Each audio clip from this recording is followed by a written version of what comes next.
आचार्य चतुरसेन शास्त्री जी के उपन्यास गोली से अध्याय किसुन का देहांत। रानी के चले जाने से मुझे बहुत राहत मिली। गंगाराम अब हमारा बहुत ख्याल रखता था। भोजन भी हमारे लिए रनवास के रसोड़े से आता था। बच्चा अब 1.5 वर्ष का हो गया था, पर अभी से इस बालक में बहुत से दोष उत्पन्न हो गए थे।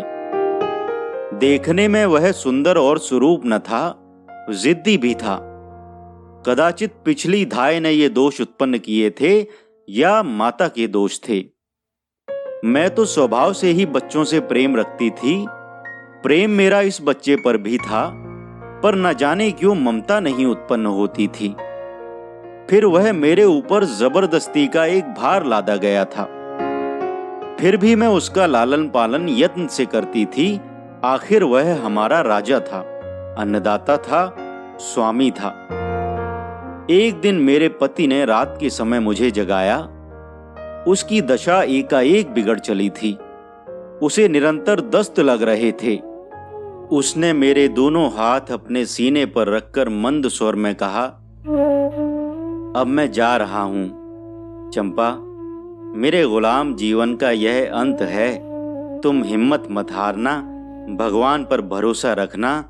यहां से कभी तुम्हारी मुक्ति हो जाए तो बच्चों को अच्छी राह पर लगाना।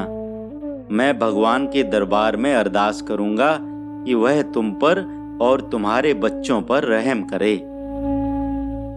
आंसू उसके गालों पर ढरक आए। मेरे मुंह से बड़ी देर तक बोली न निकली। बड़ी कठिनाई से मैंने कहा, ऐसी बातें क्यों करते हो? तुम बहुत जल्दी अच्छे हो जाओगे। इसका उसने केवल एक फीकी मुस्कान में जवाब दिया। मैंने उसका बिछौना साफ किया, उसका शरीर साफ किया और दौड़कर मैं गंगाराम को बुला लाई। गंगाराम ने कहा, ठहरो, मैं वैद्यराज को बुलाता हूं। परंतु वैद्यराज नहीं आ पाए और थोड़ी देर बाद मेरे प्रियतम चल बसे। सेवा, धैर्य और तप का आजीवन उद्यापन करके मेरा हाथ उनकी छाती पर ही रहा। उन्होंने 2 हिचकियां लीं और आंखें उलट दी। मेरा एकमात्र सहारा टूट गया। मेरी जिंदगी अंधेरी हो गई। मैं हाय करके उनकी छाती पर गिर गई। मेरे दुख का आज कोई साथी न था। मैं अकेली ही अपने दुख में डूब उतरा रही थी। मेरा दुख इस रंग महल में केवल मुझे ही छू रहा था।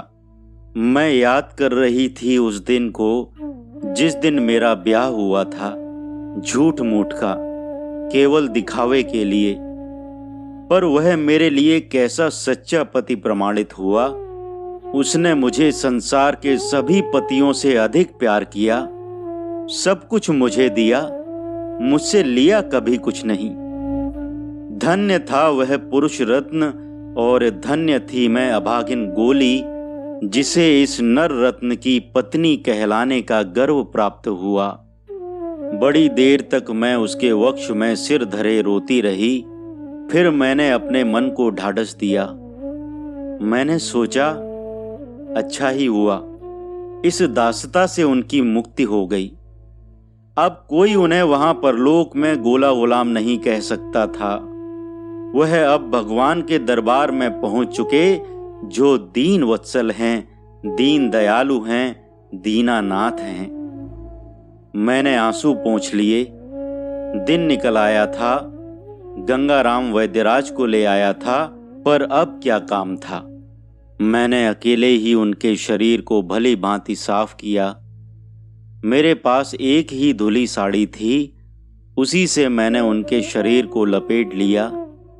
रंग महल के सभी गोले गोलियां वहां आ जुटे, पर सभी तमाशाई थे। वे अब भी अपनी अपनी आलोचना कर रहे थे। गंगाराम ने अवश्य इस समय मेरी मदद की। मेरे पति की शव यात्रा हुई और चिता भी जली। मेरा मन हुआ मैं चिता में कूदकर सती धर्म का पालन करूं, परंतु फिर सोचा यह तो महापाखंड होगा। मैंने अपने अति कुत्सित जीवन पर नजर डाली, बच्चों का ध्यान किया। कदाचित मुझे बच्चों के बीच रहने का अवसर मिल जाए। मैंने अभी तक हिम्मत नहीं छोड़ी थी। जब तक चिता जलती रही, मैं एकटक उसे देखती रही। फिर धरती पर माथा टेक कर मैंने उस जाने वाले देवता को विदा किया और लौट आई उस सूनी कुटिया में, जहां अब भी उनकी वेदनाएं मूर्त हो रही थीं। आचार्य चतुरसेन शास्त्री जी के उपन्यास गोली से अध्याय किसुन का देहांत। वाचन करता अमित पांडे।